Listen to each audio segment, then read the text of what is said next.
الحمد لله الذي هدانا لهذا وما كنا لنهتدي لولا أن هدانا الله أما بعد بسم الله الرحمن الرحيم. Welcome to tafsir session. انشاءاللہ تعالی اس سیشن میں ہم سارے قرآن کا تفسیر آپ لوگوں کو پڑھائیں گے اور پارہ ترتیب سے ہوگی، مطلب پارہ وائز ہم جو ہے نا ایک ایک پارہ کا تفسیر آپ لوگوں کے سامنے جو ہے نا ذکر کریں گے، اور امید ہے انشاءاللہ آپ لوگوں کو اس سے بہت زیادہ فائدہ ہوگا. اور یہ جو تفسیر ہے یہ ایک جامع انداز سے ہوگا، یعنی بہت مختصر ہوگا، جس کو مطلب ہم انگریزی میں جو ہے نا دا بریف سمری بھی کہہ سکتی ہیں. تو سارے پارے کا مطلب جو پارہ ہوتا ہے نا، پہلا پارٹ آف دا قرآن، اس کا نچوڑ نکال کر ہم آپ لوگوں کو بتائیں گے کہ پہلے پارہ میں، دوسری پارہ میں، تیسری پارہ میں جو اہم مضامین اللہ نے ہائی لائٹ کی ہے، مینشن کی ہے، میں ان مضامین کو آپ لوگوں کے سامنے ذکر کروں گا. تو آتے ہیں پہلے پارہ کو. بسم اللہ الرحمن الرحیم. اس پارے میں اللہ رب العزت نے 5 اہم مضامین کو ذکر کیا ہے.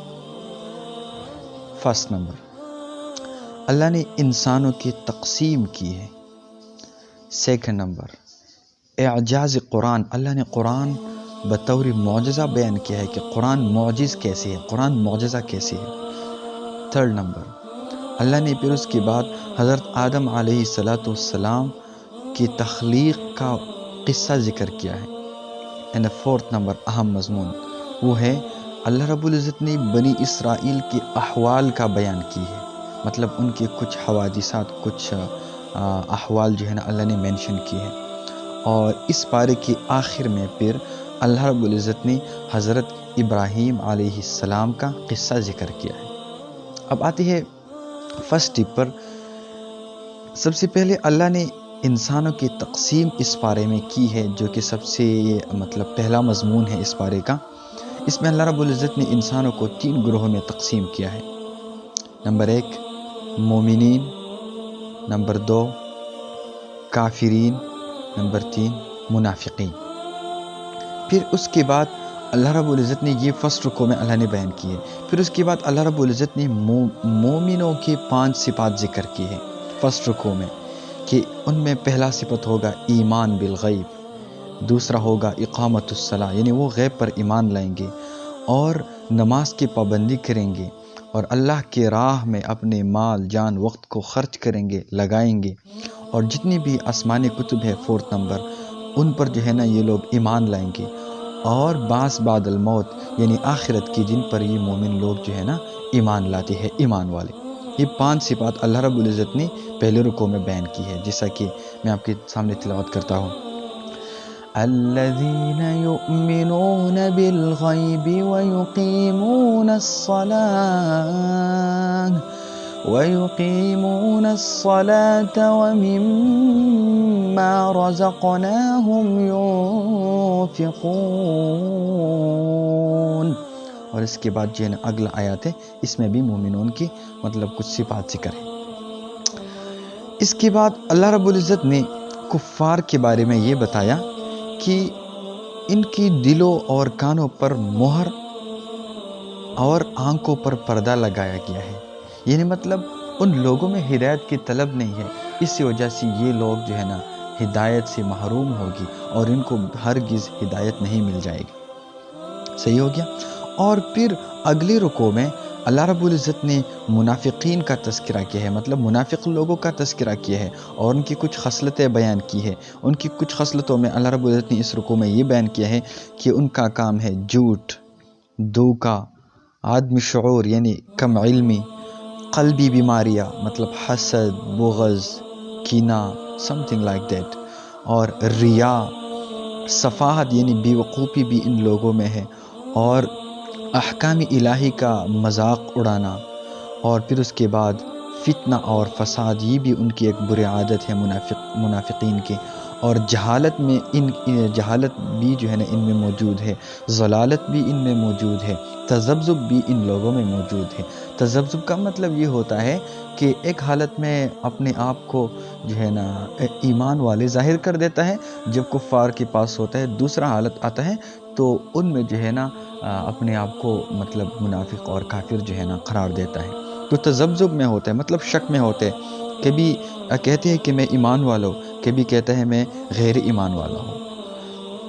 تو یہ جو ہے نا پہلی بات ہوئی، انسانوں کی تقسیم اللہ نے ان 3 چیزوں میں کی ہے۔ دوسری بات جو کہ اللہ رب العزت نے ایک اہم مضمون بھی ہے، اللہ رب العزت نے اس بارے میں ذکر کیا، وہ اعجاز قرآن، یعنی قرآن کا معجز ہونا، یعنی قرآن کی کلام کی طرح کوئی بھی جو ہے نا کلام نہیں بنا سکتا۔ دیکھیے جن صورتوں میں قرآن کی عظمت بیان ہوئی ہے ان کے شروع میں حروف مقطعات ہے۔ حروف مقطعات کیا ہے میں آپ کو بتاتا ہوں۔ حروف مقطعات جیسا کہ آپ لوگ تلاوت کرتے، بعض صورتوں کے ابتدا میں آتا ہے الف لام میم، الف لام میم صاد، الف لام را، یاسین، قاف، نون، کاف ہا یا عین صاد، الف لام را ایٹسیکٹرا۔ ان حروف کو حروف مقطعات کہتی ہے۔ تو ان حروفوں کا مقصد یہ ہے کہ اللہ رب العزت بتاتا ہے کہ انہی حروفوں سے میرا کلام بھی بنتا ہے اور آپ لوگوں کا کلام بھی ان حروفوں سے بنتا ہے۔ اگر آپ لوگوں میں ہمت ہے، میرا چیلنج قبول کرو اور میرے کلام جیسا کلام بناؤ۔ اور دیکھیں جن صورتوں کی ابتدا میں یہ حروف مقطعات آتا ہے ان صورتوں میں اکثر مضمون جو ہے نا یہ ہوتا ہے کہ اللہ قرآن کا معجز ہونا ثابت کرنا چاہتا ہے کہ یہ قرآن معجز کتاب ہے، آپ لوگ میرے کلام جیسا کلام بنانے سے عاجز ہو۔ تو دوسرا اہم مضمون تھا اعجاز قرآن۔ تیسرا اہم مضمون اللہ رب العزت نے اس بارے میں بیان کیا ہے، وہ ہے حضرت آدم علیہ السلام کا قصہ، جو کہ اس کا تخلیق کا قصہ ہے کہ مطلب اللہ تعالیٰ کا آدم علیہ السلام کو خلیفہ بنایا، جو کہ بہت مشہور قصہ ہے۔ پھر فرشتوں کا انسان کو فسادی کہنا، فرشتوں نے کہا کہ یہ زمین میں فساد کریں گا، کہ ان لوگوں نے ایکسپیرینس کیا تھا جنات کا کہ انسان سے پہلے جو ہے نا اس زمین میں جنات رہتے تھے، اور فرشتوں نے مطلب ان کا جو فساد تھا، جو ضلالت تھا، فتنہ تھا، ان لوگوں نے دیکھا تھا۔ تو ان لوگوں نے قیاس کر کے بتایا کہ اللہ یہ انسان بھی دنیا میں جو ہے نا فساد کرے گا، لہٰذا اس کی تخلیق کا کیا مقصد ہے، مطلب اس کا کوئی فائدہ نہیں ہے، یہ بھی فساد کرے گا۔ پھر اللہ تعالیٰ کا آدم علیہ السلام کو علم دینا، یعنی اللہ تعالیٰ نے آدم علیہ السلام کو بطور امتحان، فرشتوں کا امتحان لینا تھا، ان کو کچھ سکھایا۔ پھر فرشتوں کا جو ہے نا امتحان لیا گیا تو فرشتوں نے اپنے عدم علم کا اقرار کیا کہ ہم لوگوں کے پاس مطلب کچھ علم نہیں ہے سوائے ان علم کے جو اللہ رب العزت یا ربی آپ نے ہمیں سکھایا ہے۔ پھر فرشتوں سے آدم علیہ السلام کو سجدہ کروانا، پھر اس کے بعد یعنی اللہ نے حکم کیا فرشتوں کو کہ آپ جو ہے نا آپ لوگ آدم علیہ السلام کو سجدہ کرو، اور پھر اس کے بعد شیطان کا انکار کرنا، پھر اس کے بعد شیطان کا مردود ہونا اور ہمیشہ ہمیشہ کے لیے ناکام ہونا اور ضلالت میں مبتلا ہونا۔ تو یہ قصہ آدم علیہ السلام کا جو قصہ ہے، ان قصے میں جو ہے نا یہ چیزیں اللہ نے مینشن کی ہیں۔ اور اس کے بعد جو ہے نا جنت میں آدم اور حوا علیہ السلام کو مطلب جنت میں آدم اور علیہ السلام کا رہنا، پھر اس کے بعد شیطان کا ان دونوں کو بہکانا، دھوکہ دینا، اور پھر انسان کو خلافت عرضی عطا ہونا، یعنی زمین کی خلافت اللہ رب العزت نے شیطان کو شیطان کے بہکانے کے بعد اللہ رب العزت نے پھر آدم علیہ السلام کو اس زمین کی خلافت عرضی عطا کیا۔ فورتھ نمبر چیز جو کہ اللہ رب العزت نے اس بارے میں منشن کیا، وہ ہے بنی اسرائیل کی احوال۔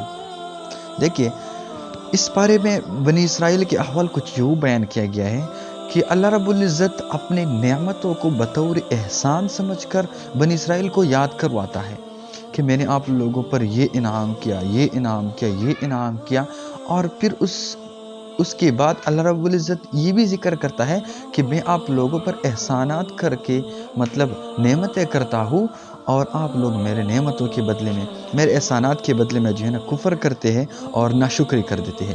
تو ان احوال کو اللہ رب العزت نے 4 نمبر پر اس بارے میں منشن کیا ہے، طویل بحث کیا ہے اس میں۔ اور اس بارے کے لاسٹ میں پھر اللہ رب العزت نے حضرت ابراہیم علیہ السلام کا قصہ بیان کیا ہے۔ وہ قصہ بھی بہت مشہور ہے کہ حضرت ابراہیم علیہ السلام کا اپنے بیٹے کے ساتھ مل کر خانہ کعبہ کی تعمیر کرنا اور پھر اللہ کے بارگاہ میں اسے قبول کروانا اور حج کے احکامات کو جو ہے نا نازل کروانا۔ اور یہ اس پارے کے لاسٹ مضمون ہے جو اللہ رب العزت نے اس پارے میں منشن کیا ہے۔ تو ایک بار پھر میں آپ لوگوں کے سامنے بتاتا ہوں کہ اللہ رب العزت نے اس بارے میں 5 اہم مضامین ذکر کی تھی۔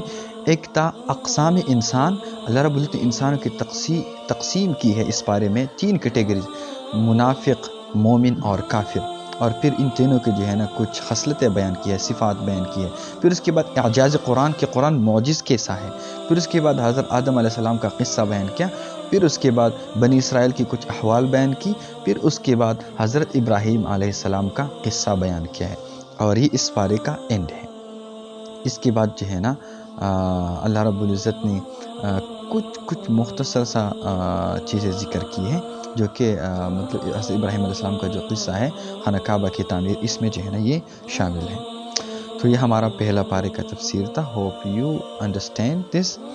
انشاءاللہ جزاکم اللہ خیر، احسن الجزاء، وآخر دعواہم ان الحمد للہ رب العالمین۔